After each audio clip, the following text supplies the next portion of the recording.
Hi, everybody. Welcome to the newest episode of Maybe I'm a Hoe. I'm your host, Chionne. And today's episode, I'm so excited. It's called Once Upon a Time Not Long Ago, I Was a Hoe. Okay, period.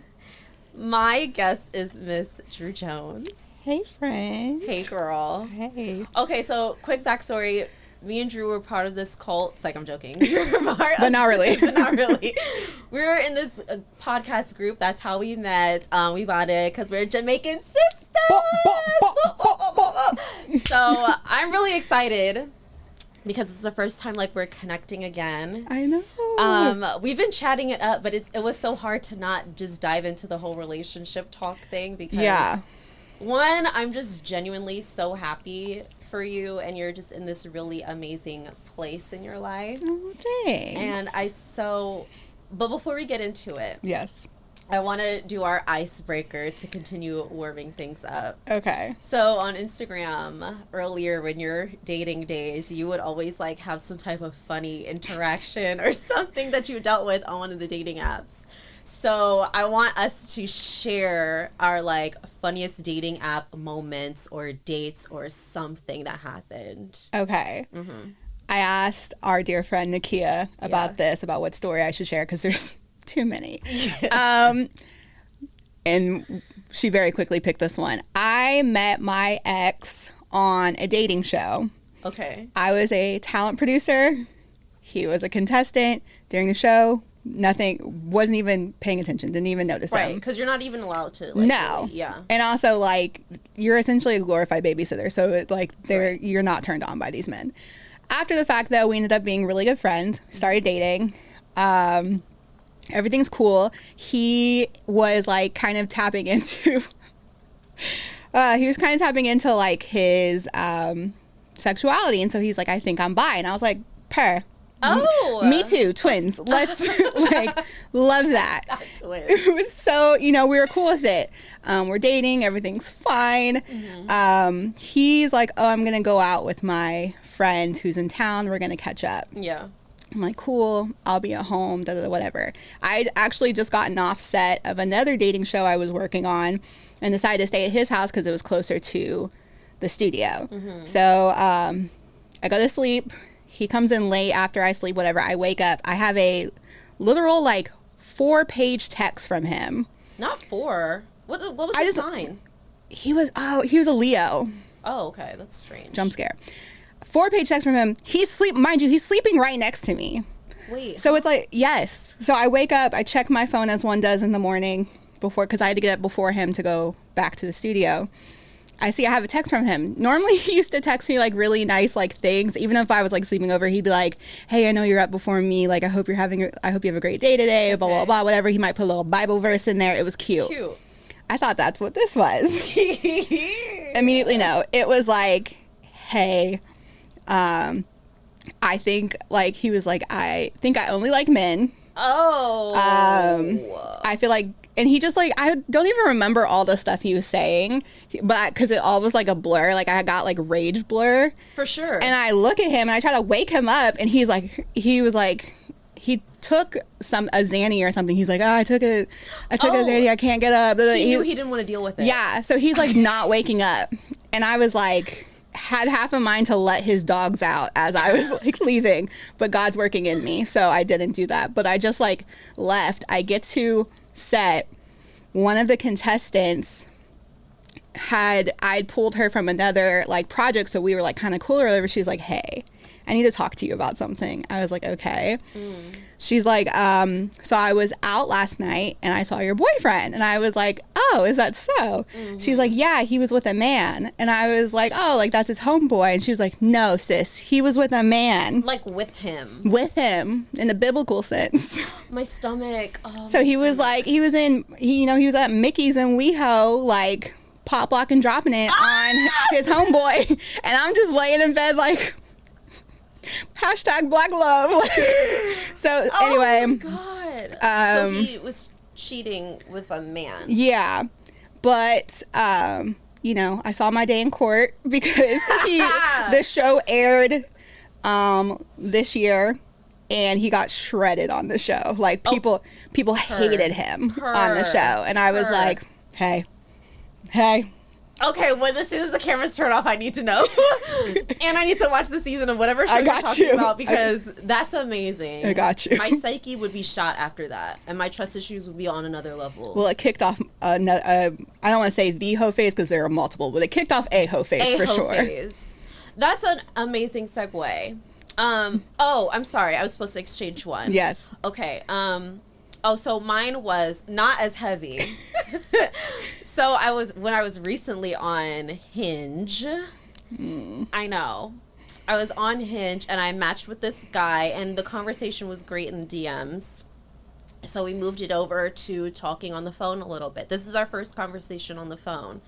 And so we're just covering the basics, and he's like, what do you like to do for fun? And so something I'm very passionate about, I love traveling. So I said, I love traveling. I've been here. This country is my favorite, blah, blah, blah. And then he kind of turns it into like a tangent of why he doesn't understand, like, why people need super expensive cars to like have a good time, or why people get these really big houses and you don't need all this money to like enjoy life. And in my head, I'm like, oh, you're broke. You're unemployed. You're unemployed as fuck. And you're broke as hell. And the Wi-Fi is strong in your mom's basement. Exactly. Yeah. And you're happy there. And I love that for you. You. Not I. So I was like, okay, well, what do you like to do? I shit you not. I'm so scared. I shit you not. This man said, I like to think.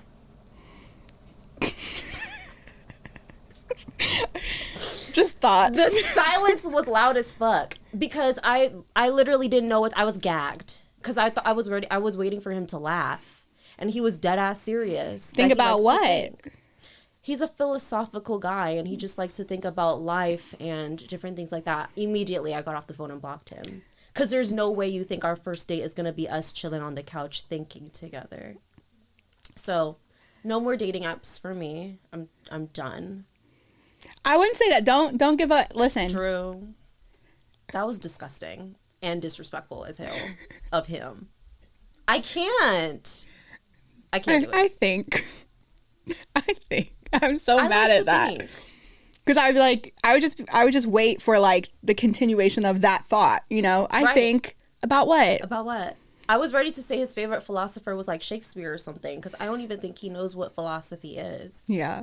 But anyway, back to you. Okay. The transition into the hoe phase. Mm-hmm. Not even just following the ex that cheated on you, but just in general. Mm-hmm. Where were you when, like, was there a specific pattern of events you've noticed that triggered your hoe phase? I grew up in Kentucky. Okay. It's very much a thing in the South. Like, you get married young, you know, like married, babies. It's happening before like 25. Mm-hmm. And that just didn't really sit right in my spirit. And my Nana used to always be like, go travel the world, like, live. You know, live. And so I just was so work motivated and just memory motivated that I wasn't super interested in meeting somebody, but I was open to meeting someone like if they came around. So I guess just that thought process, I wasn't as focused as like about like what are we. Yeah. So, you know, I was just making a lot of friends. Yeah. Sowing your wild oats. Yeah. And I went to college in Atlanta, and Atlanta is not a city for lovers.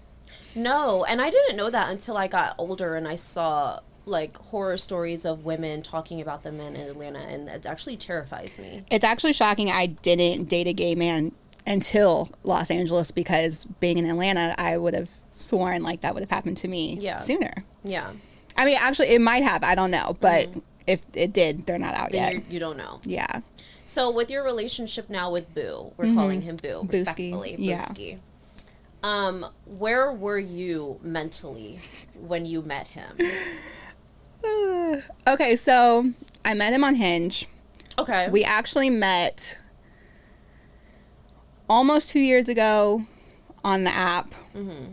And at that point, I was like in my hot girl summer, wasn't really thinking about it, but was open to maybe meeting someone, but was just like having fun, not super, like felt like I was in a good space mentally, but was like, whatever. Mm-hmm. We ended up going on a date until February, that following February, because I was a talent producer and I left to go do a show. Mm-hmm. And I was in Alabama, and so I was having a time in Alabama, and I like started talking to a guy that I shouldn't have been talking to again, but you know how that goes. Yeah. And he just got me all sorts of twisted and messed up. So Emotionally? Yeah. Okay. Just like completely like messed with my confidence, messed with my mental health. Like just was not it for me. So by the time I actually went on a date with my boo, I was like, this is a free meal and maybe like a fun friends with benefits thing. Okay. Like, and I was very honest with him. I was like, hey,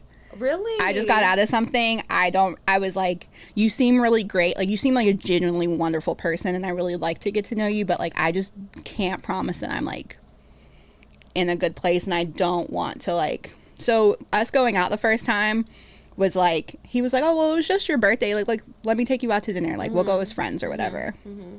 And he was like, I just genuinely want to get to know you. I think you're really fun. Mm-hmm. So, yeah, I was not in the mental space at all. What was his response when you shared your honest feelings in that moment? He really liked the honesty part. He was like, thank you for sharing that. He's like, we don't have to do anything. We can go as slow as you want, or we can go. He was like, I just really like talking to you. So whatever that looks like, if that's friends or if it's not, I'm cool with it. So he was very receptive towards it.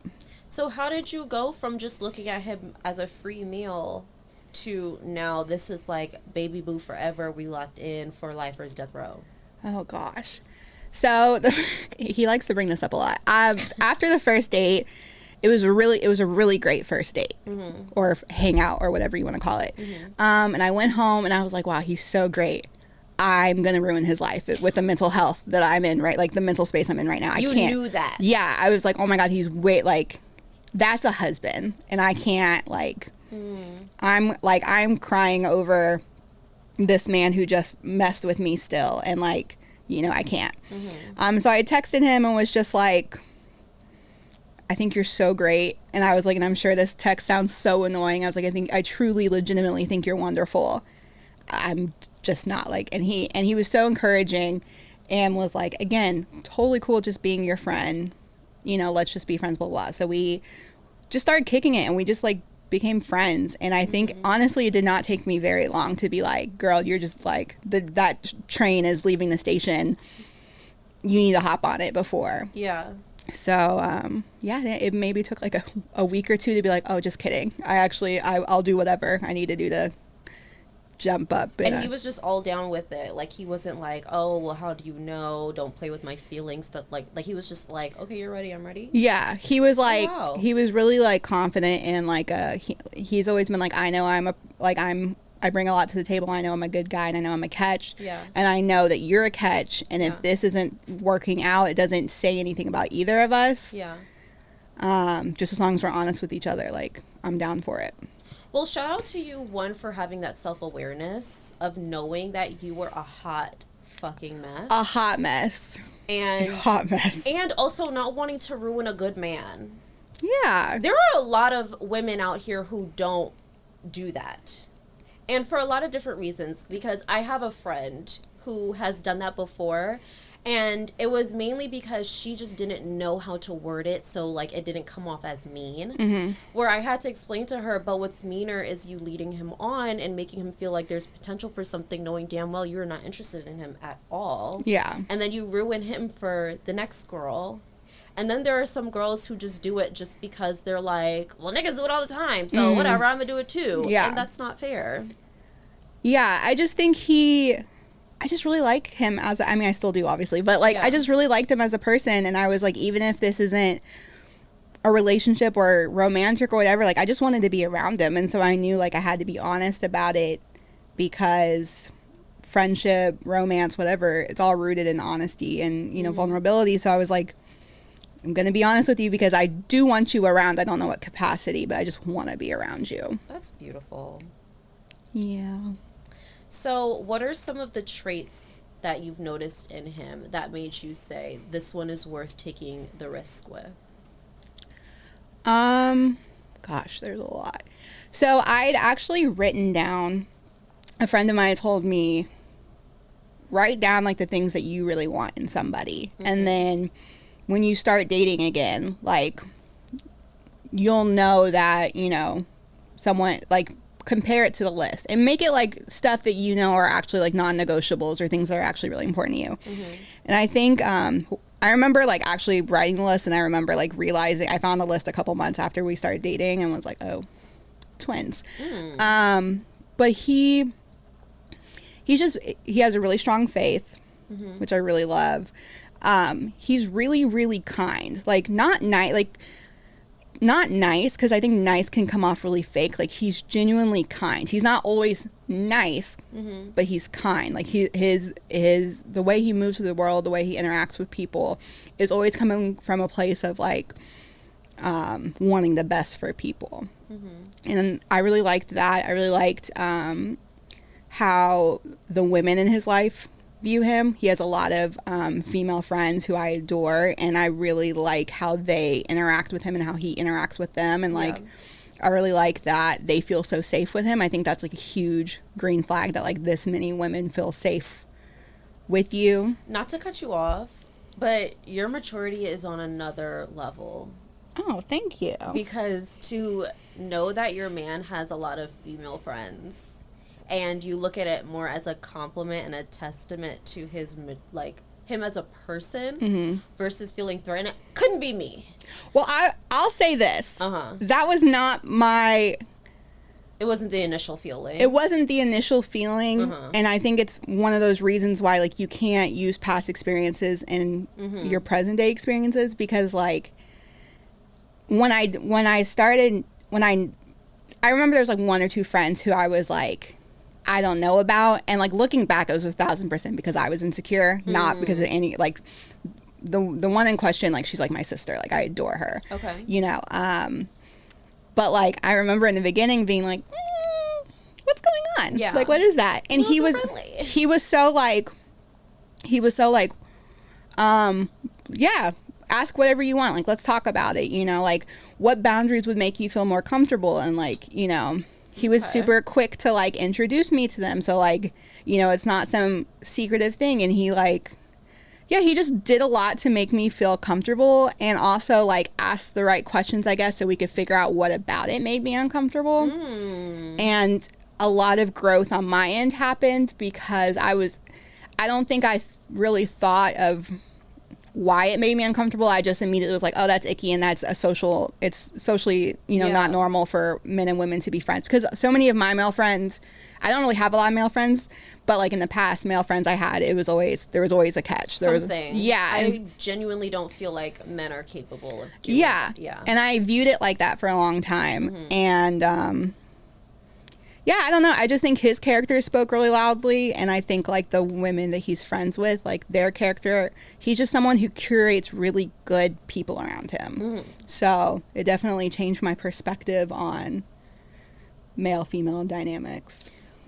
Does he know about your hoe phase? Yeah. I'm so interested in that because I take it to the grave. I just don't. There are certain things I'm just like, you don't need to worry about that until like there's a ring getting on this finger. Yeah. Or if I feel like you're going to be in the room with 3-4 of them, then I'm going to be like, okay, babe, you know what? I'm just letting you know. Mm-hmm. But prior to that, I don't see the need. So how did that conversation come up with you guys? It honestly goes back to the friendship thing, because just the respect? It wasn't even that. It was like before I was like, oh, I don't want to do life without this person. Like we really built a friendship before it like became like, before we like fell in love. And so talking to him, I always joke that he's like the boy version of my best friend Nakia, as you know, our dear friend Nakia. That's a great comparison. Yeah, and because I talk to him like a best friend. Like I don't really talk to him like a boyfriend. So like we would just talk about stuff or whatever, and I was just really honest, and he kind of was like, okay, like this is my past or whatever. Like we're very opposite on a lot of things as far as like our backgrounds, but like, yeah, he was just really, he's like, well, we're here now and you're with me, so cool. Did you ask him about his past? Oh yeah. And so like you guys know like everything about each other. Yeah. It's like all there's on the no table. surprises. Yeah. That's great. Yeah. Because I'm always like, I don't want anybody being able to come up and tell me something about my man that I don't already know. Yeah. No, I don't think anyone could come to me, knock on wood, but I don't think anyone could come to me as a woman and it'd be something I didn't know. Okay, period. Yeah. What would you say is your biggest weakness when it comes on to relationships? Oh gosh. I could do a full PowerPoint. Or what is not a PowerPoint? Or what is one that like you find yourself actively working on at least? Oh. Enjoying the present. And not focusing so much on what's going to happen next or what goal we have that we're working towards in means of like our relationship. I think like I'm 32 and most of my friends like back home and stuff are married, have kids, whatever. And I think like, I don't know, I feel like my like biological clock just started ticking and I was like, oh, like am I behind? Like, you know, whatever. Should we be moving in together yet? Like I get really panicky about that. And I feel like I didn't notice all the great things we're doing right now in this moment, or like all the big things that we've accomplished that like should be like, oh shit, we just accomplished that. I think I'm always like, I think I sometimes struggle with like, okay, well, what's next? Like, and it's like, no, life is a journey. Like these are just stops on it. They're not check marks on the list. Like, we're happy now. Like we might die tomorrow and it's okay that we're not married, that we don't have kids or whatever, because we've had this relationship together that's really, really good. And I think, yeah, sometimes I get really hung up on, I've definitely gotten a lot better about it, but I get kind of hung up on like what's next. So. And you also don't appreciate things as much. Yeah. I was dating a guy that was just like that, and he was super duper into his career and like the next car he wants to get, the next project he wants to start, the next thing that he wants to do. And he found himself just always chasing something. And I kind of took it a little like to heart, because I'm like, I feel like that will also eventually reflect in your relationship with me. And then I'm going to be like, okay, well, at one point, are you looking to trade me in for something else because you're always chasing something? And so you lose the appreciation for everything you have in the moment, and you're literally never happy. Yeah. It's miserable. Like, because it makes you question stuff that, like, if I made a list of all the things he's done that would show, like, that if you read them, you'd be like, oh my God, this man's obsessed with you. It would be a long list. But for some reason, I would get hung up on, like, the short little list of things that he never said he didn't want to do. He very actively wants to do. Yeah. We just want to enjoy this right now, and we'll eventually get to that. Like, we're only going to, like, we're boyfriend, girlfriend now. That's a very short window until you're husband and wife, because then you're husband and wife till death do you part. Right. Like, you never get to go back to boyfriend, girlfriend. Yeah. Like, it's one and done. You never get to go back to living on your own. You never get to go back to not being a parent. So it's like, let's take the trip now, or let's, you know, we have very different taste in, like, style and stuff. So, like, I want my bedroom decorated this way, and I don't want to have to worry about a, you know, I don't know, a 49ers throw blanket on the couch. Yeah. Can't do it. Niner gang. But like, I just, yeah. And like vice versa. He doesn't, like, I'm very eclectic in comparison to him. Like, so enjoying our space right now. And then because once we, you know, do those things, like, we're locked in, it's done.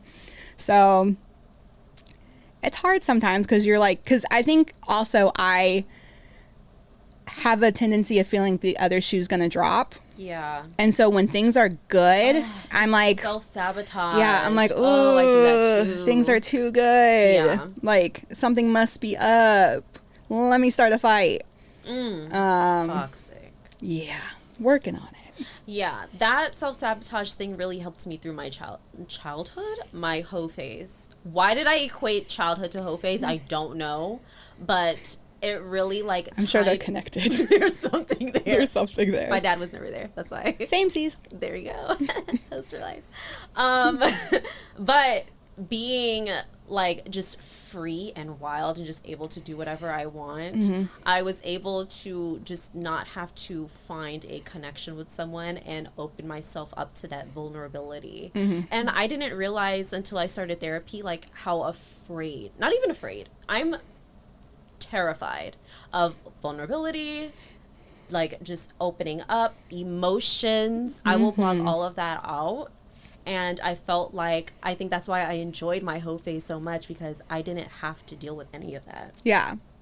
I dated men who I knew sucked. Yeah. And even though it would hurt when it didn't work out, I knew eventually it wasn't going to work out. Yeah, there were no surprises. Yeah, so it's like I was prepared for it eventually to be painful, but it's like I'm not shocked that this person did this because, you know, this is the first time, and in a lot of ways it's scarier, I think, because it's genuinely a good person who genuinely loves you and wants to be with you and wants to work with you, and any issue you bring up, he's like, thank you so much for sharing with me, like, let's talk about it, let's, you know, let's get on the same page about it and stuff. And like, when someone is not showing you signs that they're gonna dip, that's scary. That shakes you to your core. It's so scary because like, because I want to believe you're not gonna dip, but like, if everyone else is dipped, eventually, you put 2 and 2 together, you make 4. It's gonna happen. And there's like this, I feel like I've gotten to this space with us, honestly, like probably more recently, where I'm like, okay, you're actually not gonna dip, and if you do dip, I'm thankful for what we've had, and I've become a better person because of it, and I don't want you to dip, but I know I'll be okay if you do. And I think like that makes me appreciate him so much more, and like it makes me appreciate like our relationship so much more, because like I think a lot of times people want you to feel like you're overly dependent on them in relationships, like you want to feel super duper needed, and vice versa, like and that's not healthy. No, because there are a lot of men out there who have that Superman complex. And they don't feel good in their relationship. And I'm glad that you brought that up too, because you're a very like independent person. And I feel like a lot of men can get threatened by that. And they are like, well, I don't feel like you need me enough, so I'm going to go find someone who does need me, because that makes me feel like more of a man. When really I don't need to be like on you all the time, or crying over you every other day, for you to know that I need you. And why can't you just appreciate the fact that I'm a I want you here because I want you here type of person, versus I need you because you're a crutch. I think it's a very strange dynamic that men thrive off of. He very much likes that I have my stuff going. Like, we're not in the same industries whatsoever. He very much likes me having my stuff. He has his stuff. We are together a lot. We genuinely love being together. But like, we have our own things, and it's okay. And like, if something were to happen and we couldn't, you know, we'd be okay. I want to kind of go back a little bit to when you mentioned you grew up in Kentucky. And you were saying like how heavy marriage was. Do you feel like a little bit of you was just like, I'm purposely rebelling against this because I just don't want to be the statistic? 5,000%. I'm an Aquarius.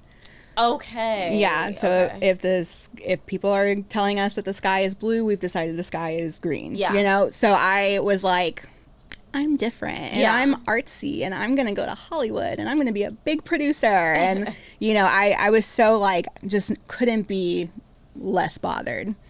I intentionally went out of my way to not just to piss people off. And now that you're 32 and you're starting to think about it more, it's kind of like a full circle moment though, because now it's getting down to the wire and you're finding yourself in that place. Do you see irony in that, or do you feel like it was just inevitable for you to get there? Like, do you sometimes wish you were a little bit more selective with the men that you were with, or do you fully enjoy your hoe phase that you went through? I enjoyed it. I feel like I learned so much about me. I learned my likes, my dislikes. I don't think I would be with my person now had I not gone the path that I did. And because it shaped me to, you know, all the good, all the bad, it shaped me to who I am. And I really got to know me. Like, at the end of the day, I always came back to me. Like, every one of those situationships, relationships, whatever, like, I was always my number one fan. Yeah. And when people would go away, it was always just, like, me loving on me. And I don't think I could be the person I am now to receive the type of love I'm receiving now had I not dealt with all that. So I'm pro hoe phase. Love that. Self-love equates to hoe phase 100%. My last thing before we wrap up is I would love if you shared a gem that some girl out there who is debating if she wants to get back into her hoe phase, if she wants to have a hoe phase, anything like that, just like a lesson learned that you want to share with her so she can just like be confident in whatever choice she makes and be proud of her hoe phase. I think a hoe phase is whatever you make it. I don't think it has to be sleeping around. I don't think it has to be hopping on Drake's yacht. I don't think it doesn't have to look a particular way. It's whatever you're comfortable with and you enjoy. And I think that the right man or woman, because ally, I think they'll be down for whatever version of you comes out of that. Like, you know, do what works for you. But at the end of the day, like, really listen to you. If it doesn't feel right in your spirit, don't force it. Don't force it. You don't have to. Yeah. Amazing. Thank you so much. Thanks for having me. I wish we had like an hour more because I feel like there's just like so much to unpack. And I love an open and honest, not hoe, but just like an open, honest woman about her hoe phase. I feel like we've been shamed into a place where it's just not something we should be proud about. And like you said, you learn so much about yourself. I can attest to that as well. So I hope to have you back again on another episode to dive deeper into some more subjects. Thank you guys for watching, tuning in on YouTube, Apple Music, Spotify, all that stuff. Follow MIAH Podcast on Instagram and TikTok. And we'll see you guys next week. Bye-bye.